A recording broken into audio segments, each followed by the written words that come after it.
여러분 안녕하십니까. 저는 서정길 목사입니다. 앨리스트 맥그레스가 쓴 신학이란 무엇인가 첫 번째 강의를 끝난 다음에 이제 두 번째 강의가 되겠는데요. 교부 시대를 시작합니다. 이 강의는 위클립 유니버시티 학생들을 기본으로 해서 듣도록 준비됩니다만 누구든지 참여하면 저는 보람일 것입니다. 신학이란 무엇인가? 우리가 왜 신학을 해야 할까 하는 문제를 잠깐만 살펴보죠. 보통 신학이라 그러면 목회자가 될 사람이나 목회자가 된 사람을 기준합니다만, 그러나 우리가 신앙생활을 하고 있는 한 우리의 뿌리를 좀 아는 것도 참 중요하리라 그렇게 생각되었습니다. 우리가 음식의 내용을 알지 않고도 먹을 수 있습니다만 음식의 그 내용 출처를 알면은 더 유익하리라 생각됩니다. 마찬가지로 우리가 신앙생활을 어차피 하고 있으니까 우리는 이 신앙의 뿌리가 무엇인가를 좀 살펴보는 게 좋지 않겠나. 그래서 신학은 누구든지 해야 할 신앙생활 하는 사람이나 신학을 하고자 하는 사람이나 또 신학을 하고 있는 사람이나 모두에게나 필요한 것이 신학이라고 저는 그렇게 생각합니다. 신학이란 무엇인가? 전체적으로 한 4개로 구성된 걸 지난번에도 말씀드렸습니다만, 첫 번째는 교부 시대, 그리고 중세와 르네상스 시대, 종교개혁 시대, 근현대 시대 이렇게 나누어집니다. 교부 시대는 100년에서 700년 사이가 되겠고요. 중세와 르네상스 시대는 700년에서 1500년 사이가 되겠고요. 종교개혁 시대는 1500년에서 1750년이 되겠고요. 근현대는 1750년부터 현재 이르게 되겠습니다. 교부 시대에는 그 신학의 중심이 말이죠, 팔레스틴이라고 하는 지역에서 중심이 되었습니다. 그런가 하면 이제 중세나 르네상스 시대에는 지중해 지역에서 중심이 되었습니다. 종교개혁 시대에는 아무래도 유럽을 중심했다고 볼 수가 있겠고요. 근현대의 신학은 유럽과 또 북아메리카, 미국을 중심해서 주로 이루어졌다, 그렇게 볼 수가 있겠습니다.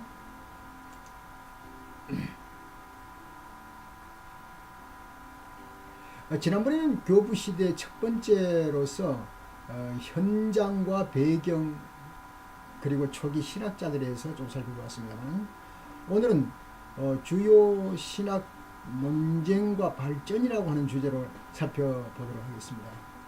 이것은 조금 좀 신경 써서 들여다봐야 할 그런 내용이 되겠습니다.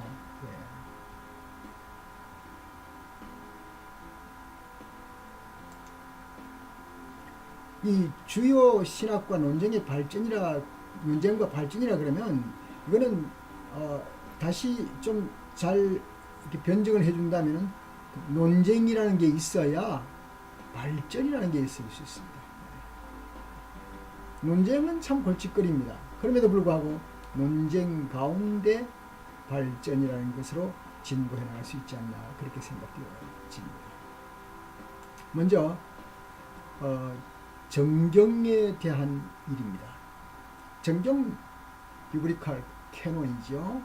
캐논 그러면 옛날에 조리개를 잘 맞추는 카메라가 생각납니다만, 그만큼 이제 정경을 설정하는 데 있어서는 매우 신중하고 중요했다고 보지 않겠습니까? 잣대가 뭐냐 하는 겁니다. 성경 우리가 66권을 읽습니다만, 성경 66권에 대한 분명한 우리가 신뢰하고 믿을 수 있는 하나님 말씀이라고 믿을 수 있는 그 잣대는 과연 무엇인가, 그런 얘기가 되죠. 그 신약 성경의 기자들요, 신약 성경을 기록한 기자들은 구약 성경을 기준으로 해서 저들은 또 예수 그리스도를 체험한, 또 그리스도를 표현하는 그런 기자들이 움직임이 되겠죠. 그러나 그 이후에 초기 기독교 저술가들, 그러니까 사도 시대를 이제 넘어서 가면서 초기 기독교 저술가들은 이제 구약 성경과 신약 성경 모두를 기준으로 해서 이제 모든 글을 쓰게 되겠지요. 그런데 공교롭게도 재미있는 것은 그 아주 옛날 근 2000년 전의 사람이죠. 클레멘스라고 하는 알렉산드리아 클레멘스라고 하는 사람이 150년에서 215년 사이 사람이네요. 그가 벌써 성경 신약에 대해서 내복음서와 사도행전과 14권의 바울 서신, 히브리서도 바울 서신으로 보았을 때 말이죠. 그리고 요한계시록을 받아들였다라고 하는 그런 기록이 있습니다. 터툴리아누스는 복음적이고 사도적인 문헌을 율법 및 예언사들과 나란히 놓고 읽어야 하는 것이다. 그래서 이 두 가지가 모두 다 교회 안에서 권위를 가지고 있다. 그렇게 또 덧붙여 이야기한 바도 있습니다. 아타나시우스가 39번째 부활주길 서신에 보면 말이죠. 신약 성경의 27권을 밝히고 있는데 그게 바로 오늘 우리들이 지금 사용하고 있는데 얼마나 우리가 성경을 오랫동안 이 변하지 않는 성경을 읽고 있다, 접하고 있다는 것을 알 수가 있습니다.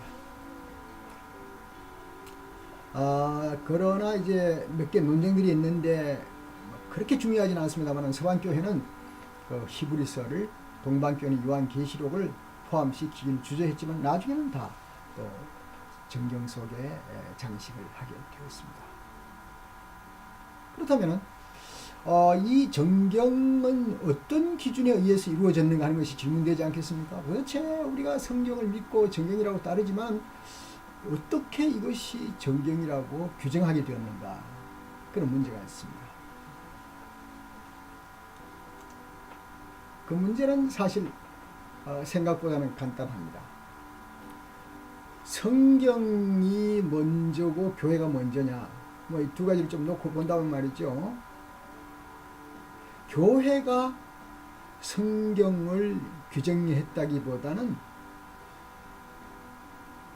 성경이 이미 가지고 있는 권위를 교회가 뒤늦게라도 승인했다고 보는 게 옳다는 거죠. 교회가 문헌들에게 각각 권위를 부여한 것이 아니라 문헌들이 지니고 있는 권위를 교회가 승인하는 것이라. 그렇게 보면 아마 이미 그때에 많은 사람들이 벌써 우리가 가지고 있는 66권에 관련된 이 성경을 벌써 일반적으로 읽고 그리고 신앙의 지침으로 삼고 있지 않았나. 어떤 교회가 승인하기 전까지 벌써 많이 사용되었으리라, 그렇게 볼 수 있는 것입니다.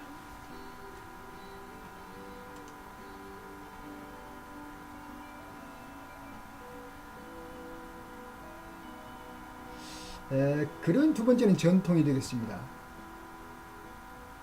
여러분이 아시는 대로 그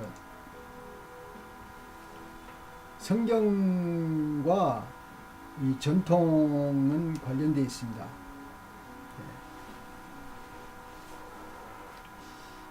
우리가 이제 세상 살아갈 때에 보통 이제 뭘 먹고 사느냐, 중요하죠. 내가 뭘 해서 먹고 사느냐, 현장 문제죠. 그러나 과거에 우리는 뭘 먹고 살았느냐, 그것도 중요하죠. 우리가 지금 가지고 있는 이 현장이 어디로부터 왔느냐. 그러면 이제 우리가 신앙생활을 한다고 할 때 신앙생활에 우리의 과거 선조들이 우리 현재 신앙생활 있기까지의 규정했던 것과 생활했던 것과 회합했던 것과 논쟁했던 것들이 어떤 것이냐 하는 것을 이제 성경을 통해서 밝혔는데, 그 다음에 그 밝힌 내용을 가지고 어떻게 지금까지 보존해 가느냐, 이게 중요하지 않겠습니까?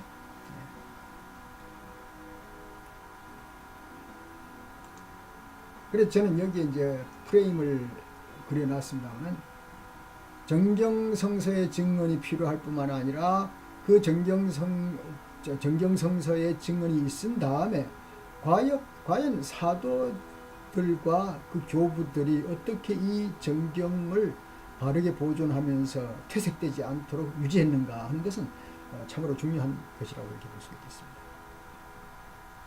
근데 여기 이제 끊임없이 도전해 오는 것이 그 영지주의자라고 하는 사람들이 있습니다. 영지주의자들은 스스로 초대교회 연속성을 지닌다고 주장을 합니다만은 그러나 그만한 자격을 갖추지 못했습니다. 그들이 한 일은 새로운 관념들을 고안해서 그걸 기독교적이라고 주장을 하는데 그치지 않습니다. 터툴리아누스도 말하기를 사실은 뭔가를 새로운 것을 창안해서 말하기보다는 좀 성경 전체를 한번 읽어보기라도 해라. 그러면 충분히 이해할 수 있다. 물론 논쟁을 피할 수 없는 사실입니다. 그러나 교회 전통에 따라서 교회 안의 성서를 이해하는 것을 받아들이는 것도 매우 중요하다는 것이죠. 따라서 성서의 올바른 해석은 참된 기독교 신앙의 규율이 유지되어 온 곳에서만 이루어질 수 있다. 이것저것 섞어서 성경을 해석하는 것과 성경을 빛나게 그냥 자기의 의도대로 해석하는 것과 이런 것을 좀 방지하려면 어떤 일정한 규율 속에서 온건하게 유지해온 이 성경의 중심된 내용을 이것을 계속 간직해서 내려온 것을 가지고 온 것. 그것이 전통이라고 할 수 있지 않겠습니까? 요즘 이제 이상한 해석에 빠지는 사람들이 많이 있습니다. 그래서 이단이 생기는데요. 교회는 이상한 해석, 들어보지도 못한 해석이다. 그런 것에 빠지지 말고 사도들이 가르쳤던 그 내용을 충실하게 지켜가는 것이 교회가 할 일이라 이렇게 볼 수 있겠습니다.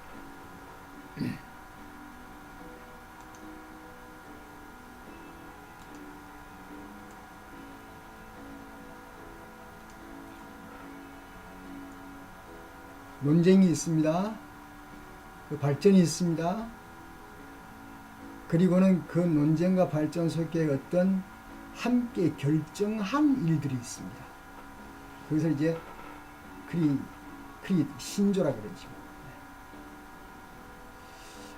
신조라고 할 때 나는 믿는다 라는 그 영어 단어 I believe in God 그 말에서 라틴어 신조에서 온 것이지만 이 신조는 공통된 믿음의 핵심을 요약한 진술이라고 말할 수 있겠습니다. 신앙 고백은 어느 한 교파와 관련된 것으로 그 교파에 주장하는 믿음의 내용과 강조점들을 담고 있습니다. 신조는 전체 기독교 교회에 관련된 것이므로 모든 기독교인이 인정하고 권위 있게 여기는 믿음의 진술을 담는 것이라고 볼 수 있겠습니다. 여기에서 신조는 두 가지 일치점과 상호 관련성을 가지게 됩니다.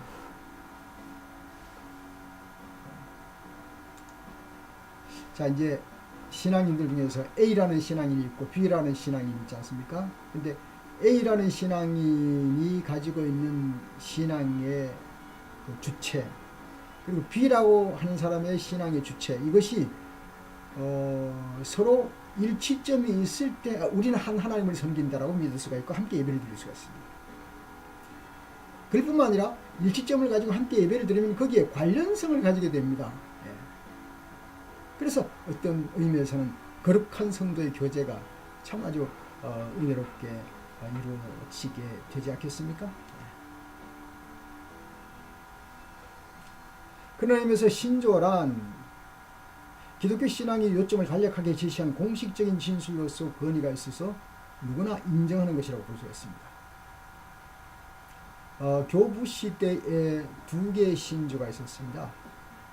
사도신경과 니케아 신조입니다.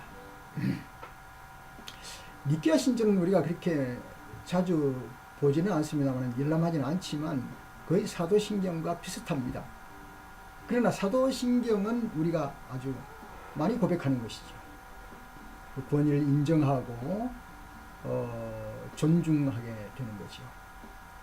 특별히 이제 어떤 중요한 의식이 있을 때에 우리는 사도신경을 반드시 묻습니다.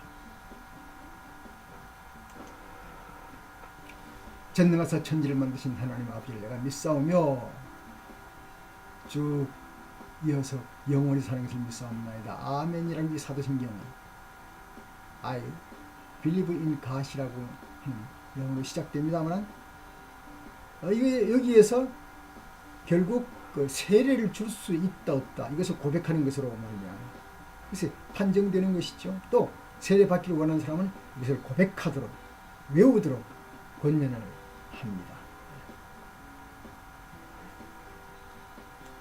여기 세례 받는 사람이 있습니다만은 여기 요단강 같으네요. 여기 세례 받을 때에 반드시 사도신경에 대한 중요 골자를 알게 하고 믿게 하고 또 더 나아가서 외우게도 하는 그런 진행을 저도 많이 해왔습니다. 그렇죠?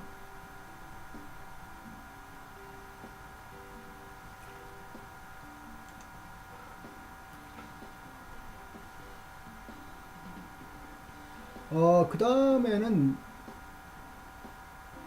몇 가지 논쟁이 있는데요.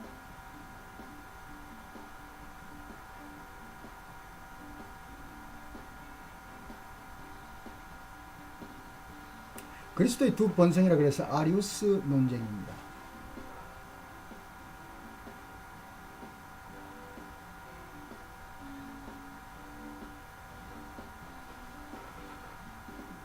초기 교회는 325년 예수가 하나님과 동일한 본성을 지닌다라고 확정을 지었습니다. 이것을 호모시우스라고 하는데 이 말은 동일한 존재, 같은 실제라고 옮길 수 있습니다.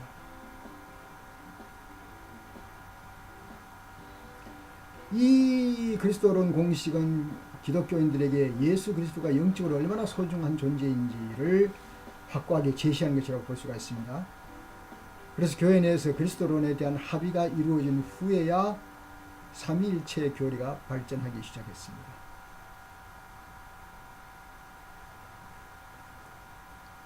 우리 왜 한글에서 남자에서 점 하나를 빼면 님이 되지 않습니까?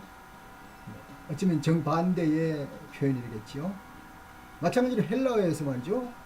호모이 우시오스라고 하게 되면은 유사하다는 뜻이 되고 여기서 I자를 빼서 호모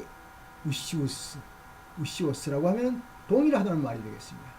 그래서 I자가 들어가느냐 안 들어가느냐에 따라서 I자보다 빗금이죠. 이오타죠. 이오타가 있느냐 없느냐에 따라서 이것이 유사한 거냐 동일한 거냐 하는 판정이 나게 되는 건데요.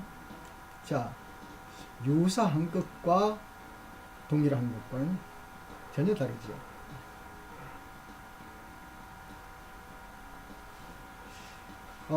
예수 그리스도가 하나님과 유사한가? 하나님과 동일한가?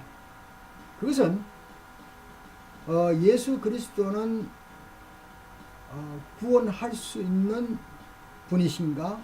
구원할 수 없는 인간인가? 하는 것에 구분되기도 합니다. 그래서 이런 주장에 그 아리우스와 그 아타나시우스가 격렬하게 맞섰었습니다.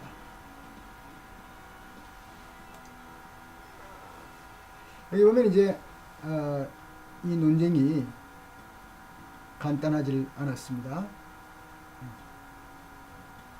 아리우스는 예수 그리스도가 피조물이다.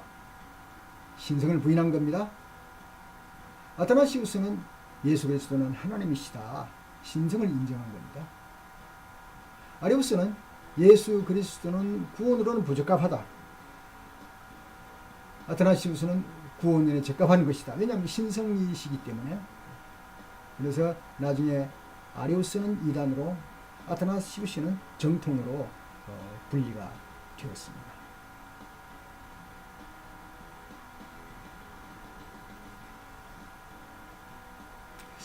그렇게 하기까지는 말이죠,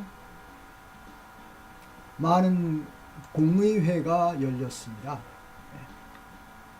초기 기독교 공의회 중에 두 가지가 있는데요. 크게요. 보면 니케아 공의회가 있고 그리고 칼케톤 공의회가 있습니다. 일명 니케아 공의회는 에큐메니칼 컨설이라고 해서 보편 공의회로 나누어집니다. 325년이죠. 칼케톤 공의회는 451년. 물론 칼케톤 공의회는 니케아 공의회를 나중에 다시 인준하면서 더 확고하게 한 회의라고 볼 수가 있겠습니다. 어떻든 이 니케아 회의와 칼케톤 공의회가 가지고 있는 이 회의가 사실 우리 기독교에서 가장 중요한 회의라고 볼 수 있겠습니다. 그 그리스도는, 그때 당시에 정한 그리스도론이 지금까지 우리가 믿는 그리스도가 되겠습니다.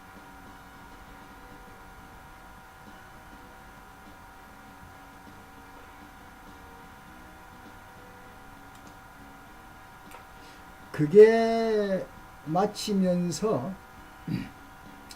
이제 다시 말해서 그리스도론이 맞춰지면서 그 삼위일체론이 등장하게 되는 겁니다.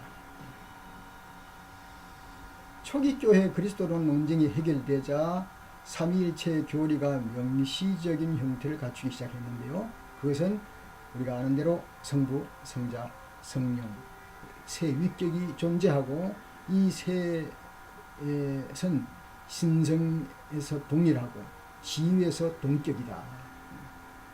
다 하나님이시고 다 동등한 격을 가지고 있다. 그렇게 보는 겁니다.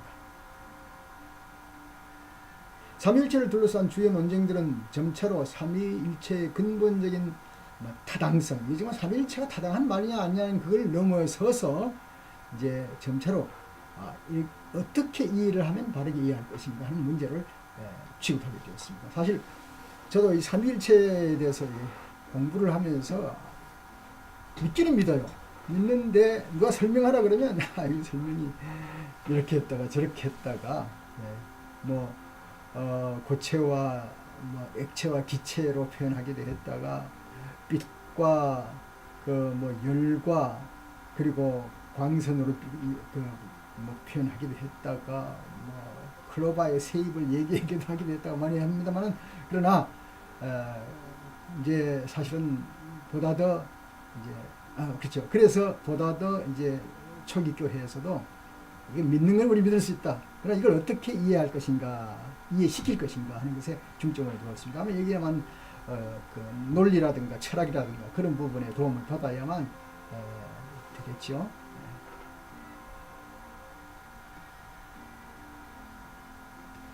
동방교회에서는 이 삼위일체에 대해서 말이죠, 계속해서 중량수를 인정했고, 그리고 나중에 이제 어떤 유명한 그 학자 세 사람에 의해서 이것이 연구되었습니다만, 서방교회에서는 이것이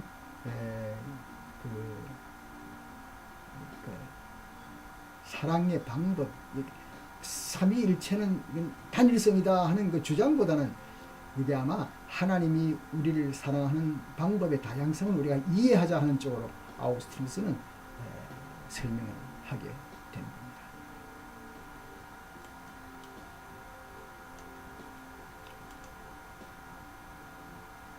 그 다음에는 이제 교회론이 있습니다. 먼저 이제 도나투스파 논쟁이 있습니다. 이 도나투스파 논쟁, 그러면 머리가 아프지만 이런 논쟁을 가지게 된 그 교회론, 우리가 한번 알 필요가 있는 게, 우리 한국에서도 이런 상황이 있었습니다. 얘기가 이제 한번 진행시켜 보십시다. 도나투스파는 아프리카에 근거로 둔 기독교인 집단인데요. 당시에 로마 교회가 북아프리카에서 영향력을 확정하는 것에 대해서 반감을 품었습니다. 그들의 반감은 교회의 자격, 교인의 자격 문제였죠. 그들, 즉 도나투스파는 교회 회원의 자격은 강경했습니다. 교회는 성도들, 세인트, 거룩한 성도들의 모임인데 죄인들은 이 안에 들어올 수 없다. 그래 표현하기 시작합니다. 쟁점은 이제 뭔가면은 303년에 디오클레티아누스 황제 때부터 시작해가지고 313년 콘스탄티누스가 회심할 때까지 그 박해, 엄청난 박해로 말미암아 문제가 부각된 겁니다. 이 박해 기간 동안에 말이죠, 성서를 소지하는 것이 법으로 금지되어 있었습니다. 그랬기 때문에 많은 기독교인들이 자기들이 읽는 성경을 로마 당국에 넘겨줘야 되었습니다. 강제 회수하니까요. 사람들이 이제 넘겨주고서 또 모면하는 사람이 있는가 하면은 그 중에는 그 밖에 굴복하지 않고 여러 가지 어려운 고초를, 성서를 넘겨주지 않고 고초를 겪는 그런 사람들도 있었지요. 그래서 이제 박해가 다 끝났습니다. 끝나자 성경을 로마 제국에다 넘겨준 사람들이 마치 한국의 신사참배한 사람들처럼 굉장히 고난을 겪어야 됐었습니다. 이들이 교회에 다시 오려고 할 때에 도나투스파라고 하는 급파는 그들을 쫓아내어 버렸습니다. 당신들은 더러워진 사람들이니까 들어오지 못한다. 여러분 어떻게 생각하십니까? 한국교회 조금 전에 말씀드린 대로 신사참배 문제로 말이죠, 가문에서 고통을 겪은 사람이 있는가 하면은 신사참배해서 결국 고통을 면한 사람들이 있습니다. 한경직 목사님께서 이제 큰 템플상인가 뭘 받을 때 말이죠, 나는 신사참배한 죄인입니다라고 고백한 경우가 있습니다. 그리고 교단에 따라서 그 고백에 따라서 교단이 그대로 유지된 교단이 있고요, 아니다 이건 아니다 하고 또 나가서 새로운 교단이 된 교단이 있습니다. 한국에서도. 이럴 때에 과연 성경을 당국에 넘겨준 사람들은 끝까지 교회에 올 수 없는가, 아니면 와서 회개하고 다시 신앙생활 할 수 있는가, 그런 문제가 되겠습니다. 해답은 여러분이 내려야 하는 겁니다. 그러나 이제 그걸 아우구스티누스는 신학적으로 해결하려고 노력을 했습니다. 어떻게 했는가 하면은 아우구스티누스는 이런 얘기를 합니다. 물론 이제 그들은 잘못했다.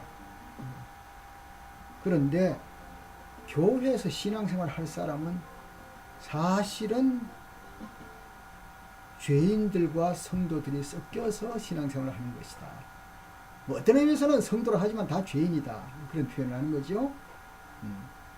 그래서 박해로 인해서 실수한 사람들을 내치기만 한다면 어떻게 되겠느냐.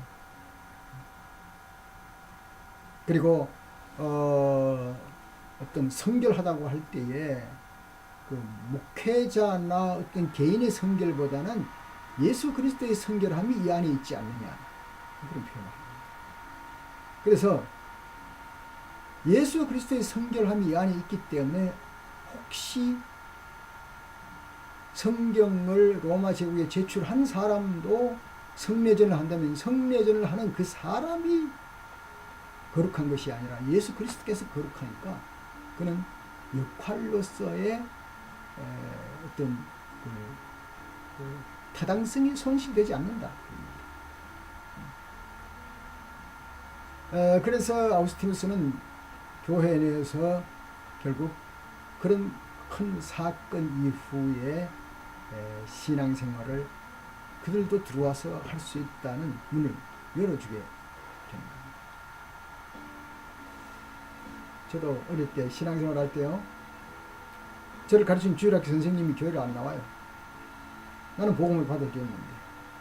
그리고 어떤 한 주일학교 선생님은 또 이단으로 넘어갔어요. 이단으로 넘어간 주일학교 선생님이 옛날 날 가르쳐준 복음은 틀린 것입니다.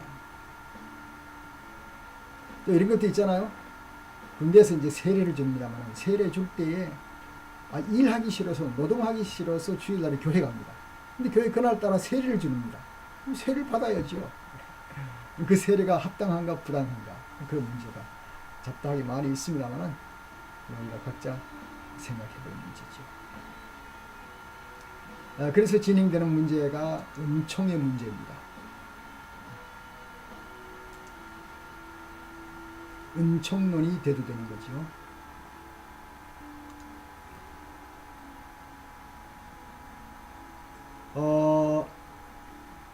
동방교회의 신학 형성 과정 내에서는 은총의 교리가 매우 중점이 되지를 못했습니다. 그런데 410년에 이 문제를 두고 커다란 논쟁이 발생했습니다. 그 영국의 수도사 펠라기우스 354년 출생한 사람인데요. 인간의 도덕적인 책임의 필요성을 강하게 주장을 했습니다. 은총의 반대파가 되겠지요. 로마 교회의 도덕적 방종에 이 사람은 상당히 놀랐습니다. 뭐 당연한 거지요. 로마가 이렇게 타락되었구나. 그래서 구약 성경의 율법과 그리스도의 모범을 따라서 끊임없이 인격을 개선해야만 바른 신앙입니다. 참 옳은 얘기죠. 거기까지는. 그러나 이제 구원의 문제까지 연결되니까 그게 문제였습니다. 그러나 펠라기우스의 반대자들, 그 중에 이제 반대자가 아우구스티누스인데요.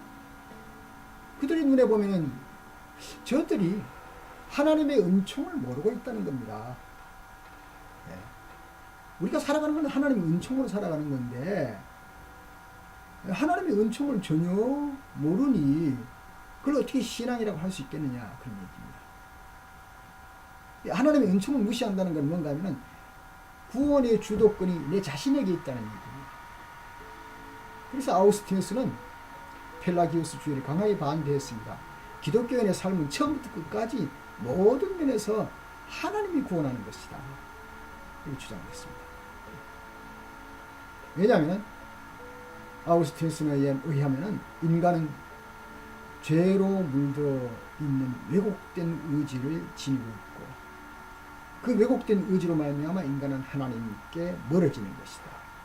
이 같은 죄의 성향을 막을 수 있는 힘은 나의 결심보다는 하나님의 은총이다. 그렇게 이제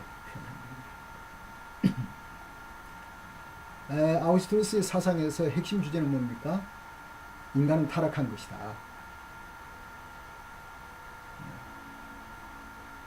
폴이란 말을 쓰죠. 떨어지고 말았다는 거죠. 이미지는 창세기 3장에서 온 것으로 인간의 본성이 그 본래의 원초적인 상태로부터 타락했다는 겁니다.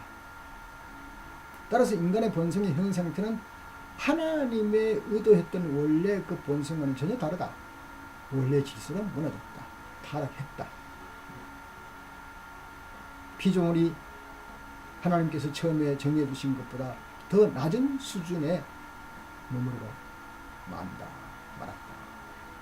이 창조 질서가 오염되고 파괴됐지만 그러나 구속이 아예 불가능한 건 아니다. 그렇게 표현합니다. 20세기 실존주의 철학자들은 많은 부분에 있어서 타락상을 우리가 선택한 것이다 라고 하고 그 우리가 선택한 것에 대해서 우리가 또 다른 선택을 해야 된다 라고 계속 표현하지만 아우구스티누스는 우리가 선택한 문제가 아니다. 본래적인 요소가 우리 속에 있으니까 이 죄라고 하는 본래적인 요소는 은총을 말미암아 구속을 받아야 하는 것이다. 우리 스스로는 모든 인간이 하나님의 영광에 미치지 못한다. 그래서 로마서 3장 23절에 제가 좋아하는 성경 구절입니다만 모든 사람이 죄를 범하였으며 하나님의 영광에 이르지 못한다. 그렇게 말했습니다. 제가 그 구세군이 운영하는 마약 중독자 센터에 한번 가본 적이 있었습니다. 가서 여러 가지 그 상황을 보니까요, 주범이 참 많아요. 규범이 많아서 그 규범, 그 내부 안의 생활이 많아요. 아침부터 눈을 뜨고 밤 잠자기 전까지 밥을 먹고 그 안에서 해야 할 일, 그 다음에는 뭘 하지 말아야 할 일, 해야 할 일 딱딱딱 규범이 있는데, 그 규범에서 만약에 자꾸 떠나가면은 경고를 주고 하다가 나중에는 다시 쫓아냅니다. 그걸 보면서 저는 이런 생각을 했습니다. 알코올 중독자가 센터에서 엄한 규율을 따르지 않을 때는 쫓겨나가는 것처럼 어떤 원칙이라는 것이 외부에서 오는 것이다. 내가 만들어낸다는 건 거의 불가능하다. 알코올 중독자가 어떻게 내가 내 자신을 컨트롤할 수 있겠어요? 내가 결심해서는 도저히 될 수가 없다. 그래서 알게 되었습니다. 그래서 하나님은 인간이 곤경에 처한 것을 아는 겁니다. 그래서 로마서 3장 24절에 그리스도 예수 안에 있는 속량으로 말미암아 하나님의 은혜로 값없이 의롭다 하심을 얻은 자 되느니라고 말씀했습니다. 타락한 인간에 대해서 하나님은 사랑하셨습니다. 하나님은 인간을 구속하시기 위해서 예수 그리스도의 인격 안에서 인간의 상황 속으로 들어오셨습니다.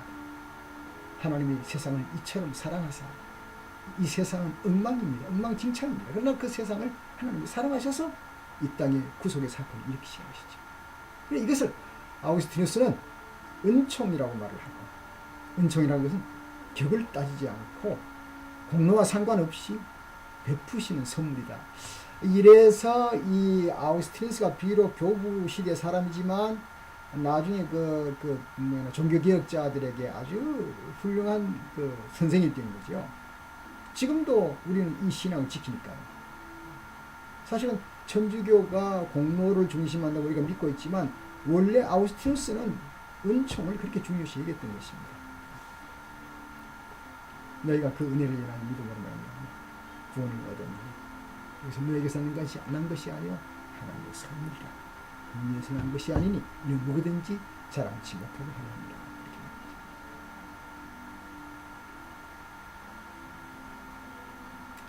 그래서 우리가 한번 정리를 해보죠. 펠라기우스는 인간 책임적인 존재다. 아우구스티누스는 타락한 인간이다.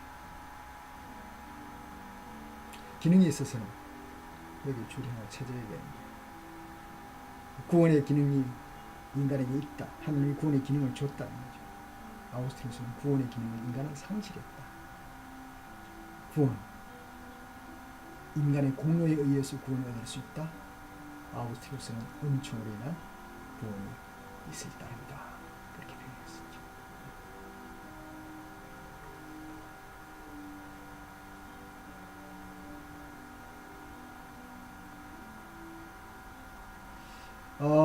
인간의 본성은 서로 달랐습니다.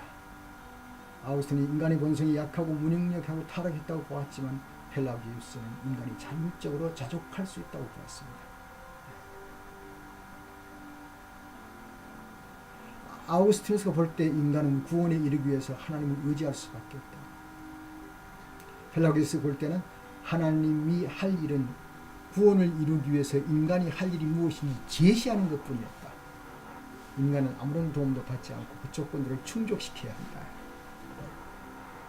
그러나 아우구스티누스는 구원은 공로와 상관없고 순수한 선물이며 펠라기우스에게 구원은 정당하게 손에 넣는, 자기 자신이 스스로 손에 넣는 보상이라고 그렇게 표현했습니다.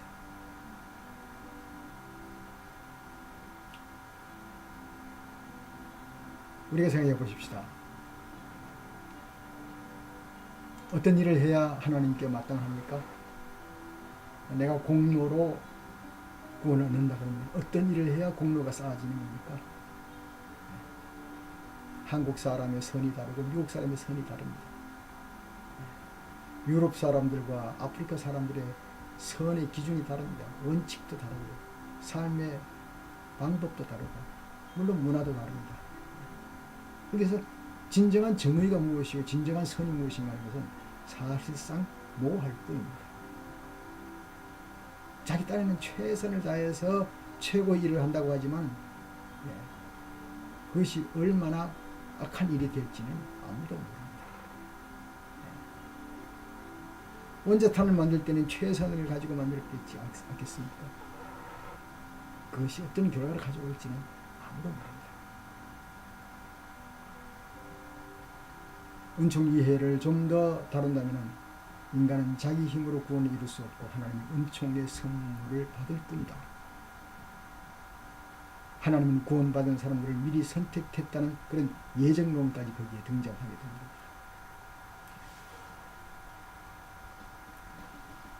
카르타고 공문에는 418년 아우구스티누스가 제안한 은총과 죄에 대한 이론을 지지하고 펠라기우스 주의를 단호하게 정죄하는 결정을 내렸습니다. 그럼에도 불구하고 펠라기우스는 그 이후에도 다양한 모습으로 계속 논쟁을 이어가고 있습니다. 교부시대가 끝나고 서구 유럽의 암흑시대가 시작되면서 이러한 많은 쟁점들이 해결되지 않은 채 그냥 묻히게 되었다고 합니다. 이 문제들이 중세시대에 와서 다시 겉으로 드러났고 종교개혁 시대에 첨예한 문제로 떠올랐죠. 그래서 종교개혁을 통해서 개신교가 등장했고 개신교는 오직 믿음, 구원이라는 표현을 하게 되는데요. 오직 믿음, 구원이라 하지만 또 어떤 신학자의 표현을 보면 그렇게 간단하게 그냥 머릿속으로 믿습니다. 오직 예수 그렇게만 하는 건 아니라고 또 주장을 하고 있습니다. 그건 펠라기우스의 논쟁을 지지하는 게 아니라 어떤 구원에 대한 오해, 은총에 대한 오해를 바르게 잡아주는 그런 일이라고 하는데 앞으로 기회가 되면 우리가 또 다뤄보도록 하십시다. 감사합니다. 오늘 두 번째 강의 교부시대 끝이 났습니다. 다음 세 번째 강의는 중세와 르네상스로 넘어가도록 하겠습니다. 함께 해주셔서 감사합니다.